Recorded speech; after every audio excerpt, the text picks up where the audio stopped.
திருநீரு யூடியூப் ஆன்மீக அன்பர்கள் அனைவருக்கும் வணக்கம். இன்னைக்கு நம்ம பார்க்க போற கோயில் வந்து மிகவும் பழமையான சிவன் கோயில். இந்த சிவன் கோயிலை பார்க்கறதுக்கு முன்னாடி நம்ம சேனலை சப்ஸ்கிரைப் பண்ணாதவங்க உடனே சப்ஸ்கிரைப் பண்ணிக்கங்க. வாங்க இப்ப கோயிலை பத்தி பார்க்கலாம். சென்னையில் 1000 ஆண்டுகளாக அமைதியாக அருள் வழங்கும் ஒரு சிவாலயம். காமதேனு தானாக வந்து பாலபிஷேகம் செய்த இடம். திருமண தடை நீங்கும் அதிசய திருத்தலம். பிரதோஷத்தில் பக்தர்கள் கண்கலங்கி வேண்டி நிற்கும் சிவாலயம். அதுவே அருள்மிகு கல்யாண பசுபதீஸ்வரர் திருக்கோயில்.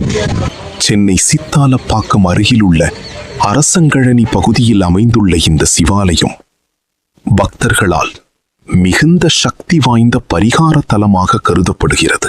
இந்த ஆலயம் வந்து கல்யாணத்துக்கு ஒரு சிறப்பான ஆலயம். இந்த ஆலயத்துல வந்து சென்னையில் கிரிவலம் என்ற ஒரு மிக நடக்குது. மாசம் பௌர்ணமி நாட்கள்ல கிரிவலம் சிறப்பாக நடக்கும். மாசம் ஒரு 5000 பேர் 6000 பேர் கல்யாணத்துக்கு சிறப்பு வாய்ந்த ஆலயம். அது இல்லாம மாசத்துல 3வது நாட்டு திருவாசம் கப்பத்திருவிழா இது வந்து 1000 ஆண்டுகள் பழமையான ஆலயம்.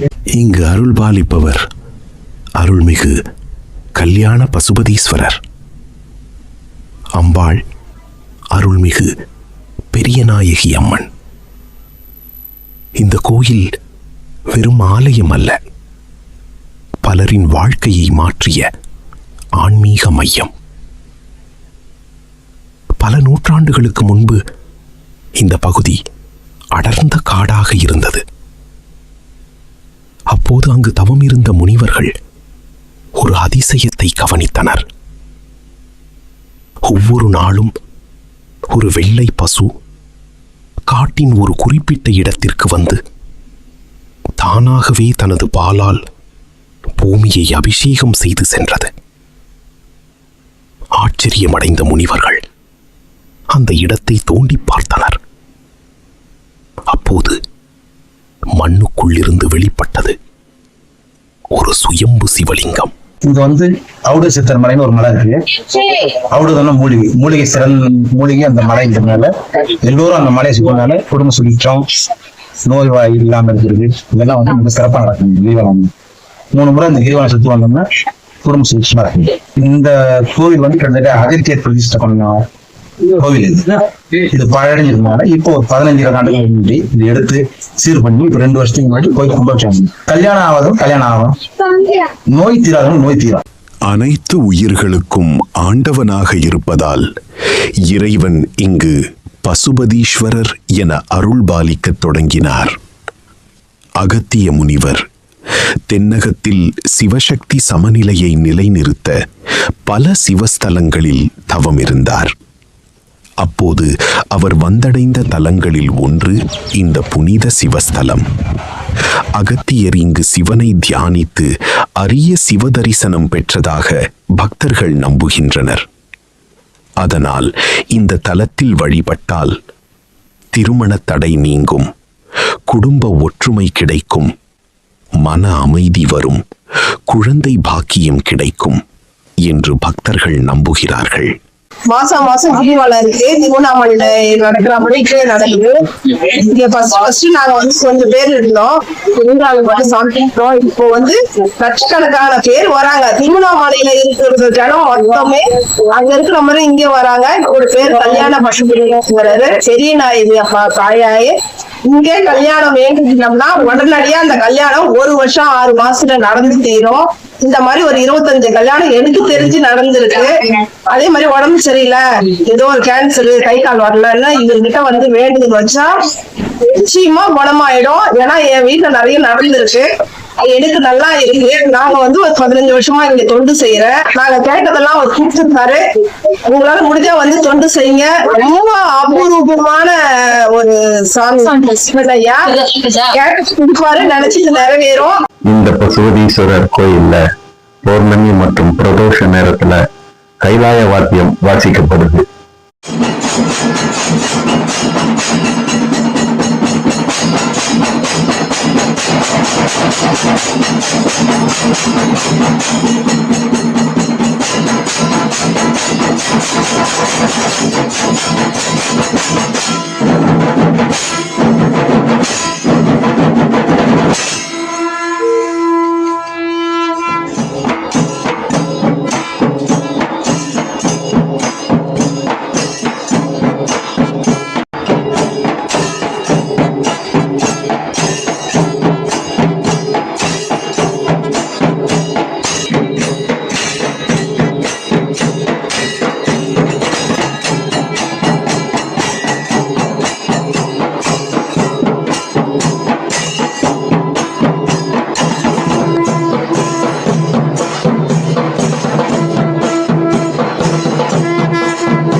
ஆலயத்திற்கு கல்யாண பசுபதீஸ்வரர் என்ற பெயர் வந்ததற்கும் ஒரு அதிசய காரணம் உள்ளது. பல ஆண்டுகளாக தடைப்பட்ட திருமணம் இந்த ஆலயத்துக்கு வந்து வேண்டிக் கொண்டால் சில நாட்களில் திருமணம் நடக்கிறது. அதனால்தான் இறைவன் கல்யாண பசுபதீஸ்வரர் என அழைக்கப்பட்டார். இந்த ஆலயத்தில் பௌர்ணமி மற்றும் பிரதோஷ நாட்களில் பக்தர்கள் கிரிவலம் செய்வது மிகவும் சிறப்பு. திருவண்ணாமலை போல பெரிய கிரிவல பாதை இல்லாவிட்டாலும் இங்கு பக்தர்கள் ஆலயத்தை சுற்றி ஓம் நமச்சிவாய என சொல்லியபடி வலம் வருகிறார்கள். சிலர் 3 முறை, 9 முறை, 11 முறை கிரிவலம் வந்து வேண்டுதல் செய்கிறார்கள். பிரதோஷ நேரத்தில் நந்தி வழியாக சிவனை தரிசிப்பது மிகப்பெரிய புண்ணியமாக பக்தர்கள் கருதுகிறார்கள். கல்யாண பசுபதீஸ்வரர் கோவில் இது அரசகடியில இருக்கு. சில பக்கம் இங்க வந்து கல்யாணம் வேணும்னு வந்தாங்கன்னா கண்டிப்பா இங்க வந்து நடந்துருது. என் பொண்ணு கூட கல்யாணத்துக்காக வேண்டிக்கிட்டோம். ஒரே வாரத்துக்கு கல்யாணம் நடந்துச்சு. அதுவே பெரிய அதிசயம் தான். ஒரு 20 வருஷம் கோவிலுக்கு வந்துட்டு இருக்கோம். அதனால வேண்டிட்டு வந்தா கண்டிப்பா இது நடக்கும். இங்கேயும் வந்து 60 கல்யாணத்துக்கு வந்து எல்லாமே இங்க நடக்குது. அதனாலதான் கூட்டம் இவ்வளவு வருது. முதல் ஒரு 20 வருஷமாவே இங்க வேலை நடந்துட்டு அந்த சக்தி உள்ள இந்த ஆலயத்திற்கு வரும் பல பக்தர்கள் தங்கள் வாழ்க்கையில் நடந்த மாற்றங்களை பகிர்ந்து வருகின்றனர். திருமணம் நடந்தது, வேலை கிடைத்தது, குடும்ப பிரச்சனைகள் தீர்ந்தது, மன அமைதி கிடைத்தது என்று பலர் நம்பிக்கையுடன் கூறுகின்றனர். பௌர்ணமி கிரிவலம் நடந்துட்டு இருக்கோம். பிரதோஷத்துக்கு உற்சவர் வளம் கோயில வளம் வருவாங்க. வேண்டுதல் வைக்கிறவங்க திருமணம் நடைபெறது, குழந்தை பேரு இது எல்லாமே இங்க நடந்துட்டு இருக்கு. குழந்தை பேரெல்லாம் இங்க நடக்குது. எல்லாம் வேண்டிக்கிறாங்க. வேண்டிக்கிட்டு கிரிவலம் வராங்க. அவுட்டர் மலைன்னு ஒரு மலை இருக்கு. அந்த மலையை சுத்திக்கிட்டு கிரிவலம் வந்துட்டு வேண்டிக்கிட்டு போறாங்க. எல்லாருக்கும் நல்ல மாதிரி நடக்குது. கூட்டம் அதிகமாயிருக்கே தவிர கூட்டம் குறைஞ்ச மாதிரி இல்லை. ஒரு பௌர்ணமிக்கு வந்துட்டு கூட்டங்கள் 5 பேர் 10 பேர் போய் 50 100 பேர் 1000 கணக்கில் வந்துட்டு இருக்கிறாங்க. அதுக்கேற்ற மாதிரி அன்னதானங்கள் பண்ணிட்டு இருக்கோம். எல்லாத்தையுமே கோயில் நிர்வாகி சிறு கமலன் ஐயா தான் பாக்குறாங்க. அது இல்லாம நாங்களும் சிறு பொருட்களை இந்த ஆலயத்தை செஞ்சுட்டு இருக்கோம். அன்னதானம் பண்றது, அன்னதானம் செய்யறது, சாப்பாடு செய்து போக்குவரத்தெல்லாம் நாங்க ஒரு சில குழுவா அன்னதான குழுவா செஞ்சு வந்து மக்களுக்கு எல்லாருக்கும் பணிகள் சேவை செஞ்சுட்டு இருக்கிறோம். ரொம்ப விசேஷமான கோயில் இது. மக்கள் அதிகமா வந்துட்டு தான் இருக்காங்க. இதுல வந்து நாங்க காணிக்கின்ற முறையில நாங்க எதுவும் அந்த உண்டியலோ மற்றபடி ஒரு டொனேஷனோ எதுவும் அவர் இது வரைக்கும் வாங்கினது இல்லை யாருக்கிட்டையும். அவங்கவுங்க விருப்பப்படுறவங்க அன்னதானம் பண்ணலாம். அரிசி மூட்டை வாங்கி கொடுக்கலாம். பருப்பு அந்த சமையலுக்கு என்னென்ன தேவைப்படுதோ அதெல்லாம் அவங்களே ஸ்பான்சர் பண்ணிக்கலாம். அவர் யார் கையில காசு வாங்க மாட்டாரு. கோயில் இன்னும் பிரபலம் ஆயிட்டு தான் இருக்க தவிர நம்மளுக்கு கோயில் வளர்ந்து தான் இருக்கு. முதல்ல சின்னதா கொஞ்சம் கீழே இருந்தது.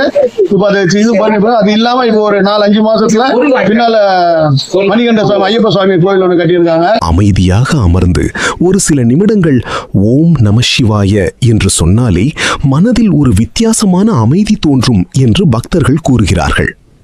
சென்னையில் சித்தாலப்பாக்கம் பகுதியில் இருந்தாலும் இன்னும் தன் தெய்வீக அமைதியை காத்து நிற்கும் சிவஸ்தலம் அருள்மிகு கல்யாண பசுபதீஸ்வரர் திருக்கோயில். ஒரு முறை இந்த ஆலயத்திற்கு சென்று மனமார ஓம் நமசிவாய என்று சொல்லி பாருங்கள். இறைவன் உங்கள் வாழ்க்கையில் என்ன மாற்றம் செய்கிறார் என்பதை நீங்களே உணர்வீர்கள்.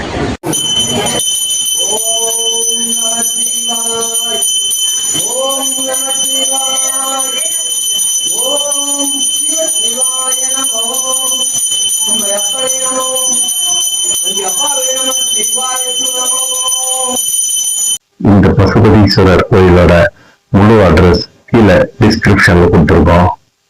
வீடியோ பிடிச்சிருந்ததுன்னா லைக் பண்ணுங்க, ஷேர் பண்ணுங்க, கமெண்ட் பண்ணுங்க, சப்ஸ்கிரைப் பண்ணுங்க.